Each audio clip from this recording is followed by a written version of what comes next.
Assalomu alaykum, hurmatli kanalimiz kuzatuvchilari. Bugungi videomiz davomida siz bilan qon bosimini to'g'ri o'lchashni o'rganamiz. Buning uchun bizga kerak bo'ladi qon bosimini o'lchaydigan apparatga sfigmomanometr deyiladi. Amaliyotda ko'pincha Purgina manometrli sfigmomanometrdan foydalaniladi. Bu sfigmomanometrimiz asosan ikki qismdan iborat. Eshitish uchun mo'ljallangan qismi fonidoskop yoki stetoskop deyiladi va qo'lga taqiladigan qismi unga tonometr qismi deyiladi. Tonometr o'z navbatida manjeta, o'lchagichli manometr, havoni haydovchi rezina ballonchadan iborat. Shuningdek, biz qon bosimini elektron qon bosimi o'lchagich apparatda ham qon bosimini o'lchashni ko'rib chiqamiz va puls oksimetr bu qondagi kislorod miqdori va yurak urishlar sonini ko'rsatadigan apparat puls oksimetr. Arterial qon bosimi bemor 5 daqiqa tinch holatda o'tirganidan keyin o'lchanadi.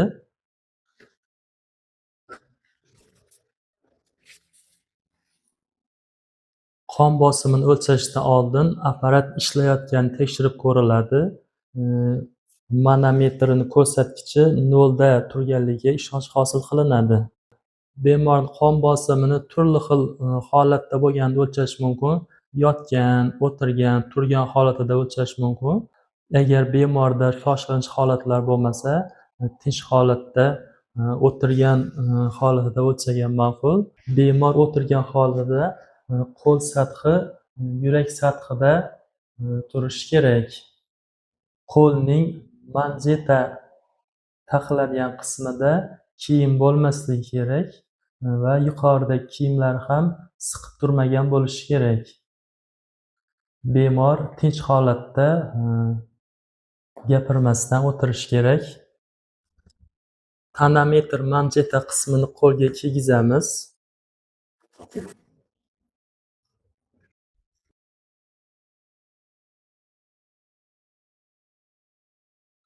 Manjetaning pastki qismi tirsak bo'g'imidan 2-3 sm yuqorida turishi kerak. Manjetaning o'rta qismi yelka arteriyasi ustki sohasiga zich tegib turishi kerak.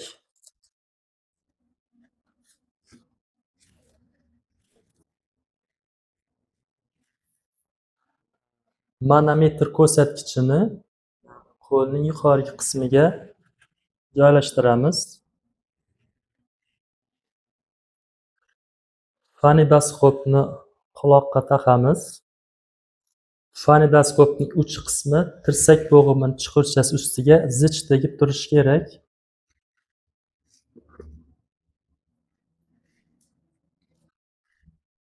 Havoni haydab beruvchi rezina ballonchani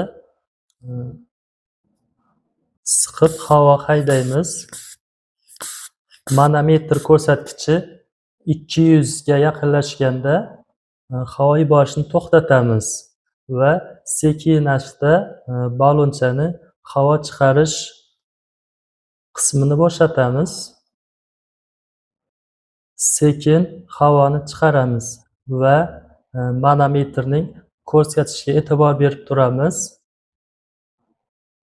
Agar manometr ko'rsatkichi ma'lum bir sohaga yetganda bizga qulog'imizga tovush eshitiladi. Men hozir 120 ga yaqinlashganda birinchi tovushni eshitdik. Keyin havo chiqarishni davom qildiramiz va strelka pastga tushgan sayin eshitilish to'xtaydi. Va shu tovush eshitilish to'xtagan joyini ham kuzatamiz va 80 ko'rsatkichda tovush eshitilishi to'xtadi. Demak, 120 ko'rsatkichda strelkani havosini chiqarganda pastga tushib 120 ga yaqinlashganda bizni qulog'imizga tovush eshitildi. Keyin 80 ga kelganda tovush yo'qoldi. bu tovush eshitilgan qismi ko'rsatkichi sistolik qon bosimi deyiladi. Tovush eshitilishdan to'xtagan qismidagi ko'rsatkichi diastolik qon bosimi deyiladi. Demak, bularda 120 sistolik bosim, 80 diastolik bosimi. Ya'ni 120 ga 80 millimetr simov ustini ko'rsatyapti. Biz o'tgan videoda ham aytib o'tgan edik, normada qon bosimi 120 ga 80 bo'ladi. Manjetadagi havoni to'liq chiqarib, ko'rsatkichni yana 0 ga tushiramiz va bemor 2 daqiqa dam olganidan keyin uni qayta o'lchaymiz.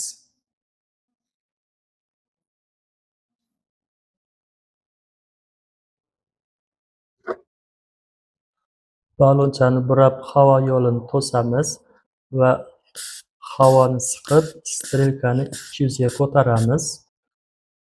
Bunda bizga hech qanday tovush eshitilmaydi va strilkani kuzatib turamiz va havoni ochamiz sekinlik bilan. Strilka pastga tusha boshlaydi va bizga tovush eshitiladi. 120 da tovush eshitildi. Kuzatib turamiz.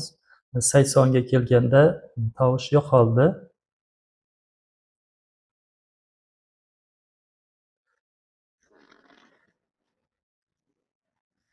Ikkinchi marotaba o'lchaganimizda ham 120 ga 80 millimetr simov ustunini ko'rsatdi. Agar birinchi va ikkinchi o'lchash farqi 5 millimetr simov ustini oshib ketsa, uchinchi marotaba o'lchashimiz kerak bo'ladi. Hozir bizada birinchi o'lchashimiz 120-80, ikkinchi o'lchashimiz ham 120-80 chiqdi. Demak, orada farq yo'q. Demak, biz qayta o'lchashimizga hojat yo'q.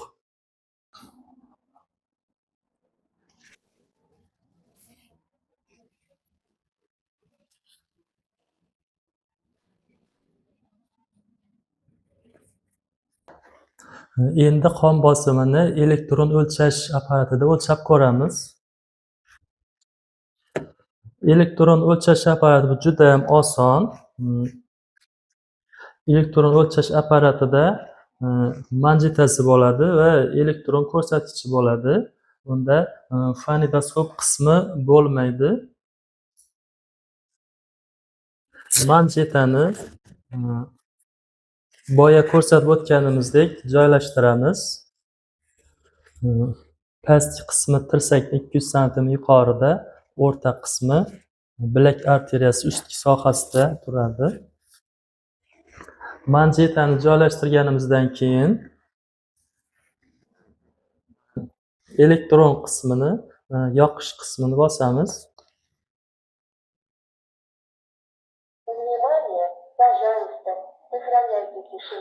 Yoqildi. Bu elektron qismi havoni o'zi jo'natadi. Havoni jo'natib qo'ygach, o'zi avtomatik havoni chiqaradi. Mana o'zi ko'rsatdi. 112 ga 62 deb ko'rsatdi. Bu sistolik bosim 112, diastolik bosim 62. Puls 67. 2 daqiqa dam olib, yana boshqa o'lchab ko'ramiz.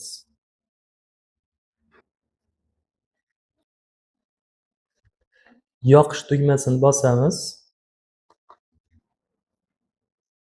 Havo jo'natishni boshladi.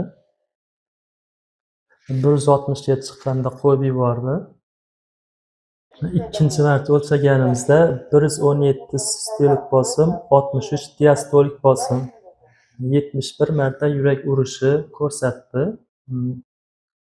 Bu elektron o'lchash vositalari ko'pincha 100% aniq ko'rsatish qiyin.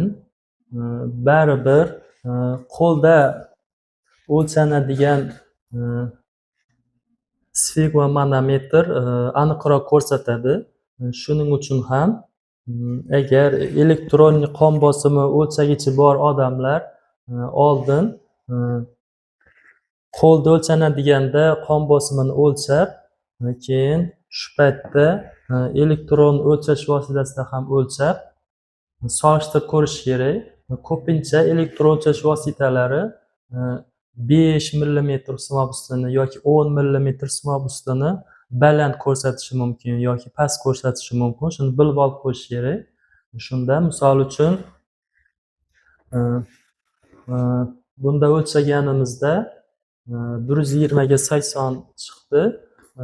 Elektron o'lchashda o'lchaganimizda shu birinchi o'lchaganimizda 112, 113 lar chiqdi. Ikkinchi o'lchaganimizda 118 lar chiqdi. Demak, bu elektron o'lchash vositasi 5-6 millimetr sinov ustunigacha kam ko'rsatishi mumkin ekan. Har safar mana shu apparatni o'lchaganda, demak, shuni inobatga olishimiz kerak. Ba'zi birlari 5-10 taga ko'p ko'rsatadi. O'lchaganimizda 5 ta yoki 10 ta olib tashlaymiz.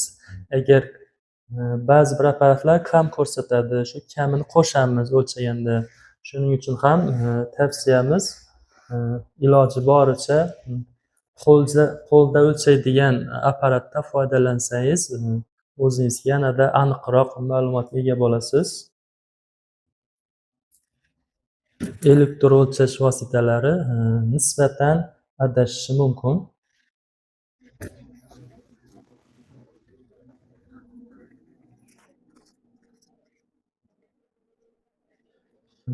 Shuningdek, uyimizda puls oksimetr degan apparatni ham turgani yaxshi. Bu puls oksimetr qonda kislorod miqdori va yurak urishlar sonini ko'rsatadi.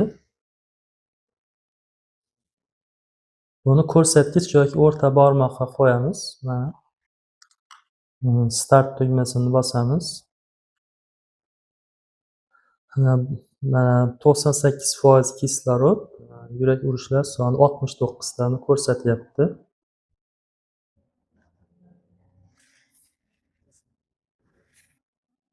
Biz hozir qon bosimini chap qo'lda o'lchadik. O'zi qon bosimini ikkala qo'lda ham o'lchash kerak bo'ladi. Ko'pincha sog'lom odamlarda ikkala qo'l bir xil ko'rsatkichga ega bo'ladi. Misol uchun bu 120-80 bo'lsa, bu ham 120-80 bo'lishi kerak. Chap qo'l nisbatan 2-3 millimetr balandroq bo'lishi mumkin o'ng qo'lga nisbatan, lekin unchalik sezilmaydi. Endi chap qo'l sal 2-3 millimetr sinov ustuniga baland bo'lishining sababi chap qo'lga keladigan arteriyalar yurakka yaqin bo'lgani sababli chap qo'lda o'ng qo'lga nisbatan arteriya qon bosimi 2-3 millimetrga balandroq bo'lishi mumkin. Aytganimizdek, sog'lom odamlarda unchalik farq bo'lmaydi, ikkalasi teng eshitiladi. Ba'zi bir yurak kasalliklari, qon tomir kasalliklari, ateroskleroz va boshqa kasalliklarda o'ng va chap qo'ldagi qon bosimlar farq qilishi mumkin. Agar demak o'ng qo'lda yo chap qo'lda qaysidir farqni sezsak, 5-10 millimetr sinov ustuni yoki undan balandroq farq bo'lsa, demak qo'shimcha tekshiruv o'tkazib bemorda shunga sabab bo'lib turgan kasallikni aniqlashimiz kerak. Sog'lom odamlarda qon bosimi ko'pincha 120-80 millimetr bo'ladi. Bunga optimal qon bosimi deyiladi. 120 dan 129 gacha sistolik bosimi, diastolik bosimi 80 dan 84 millimetr sinov ustunigacha bo'lsa, bunga me'yoriy qon bosimi deyiladi. Agar sistolik bosim 130 dan 139 gacha, diastolik bosim 85 dan 89 millimetr sinov ustunigacha bo'lsa, bunga yuqori me'yoriy qon bosimi deyiladi. Qon bosimi 140 ga 90 millimetr sinov ustidan oshib ketsa, bunga qon bosimining oshishi arterial gipertenziya yoki bo'lmasa gipertoniya kasalligi deyiladi. Agar qon bosimi 100 ga 60 millimetr sinov ustidan tushib ketsa, bunga qon bosimining tushishi, ya'ni arterial gipotenziya deyiladi. Agar bu videomiz sizga ma'qul kelgan bo'lsa, kanalimizni kuzatishda davom eting va obuna bo'lib qo'yishni unutmang. Keyingi videomizda uy sharoitida glikometr yordamida qondagi qand miqdorini o'lchashni o'rganamiz.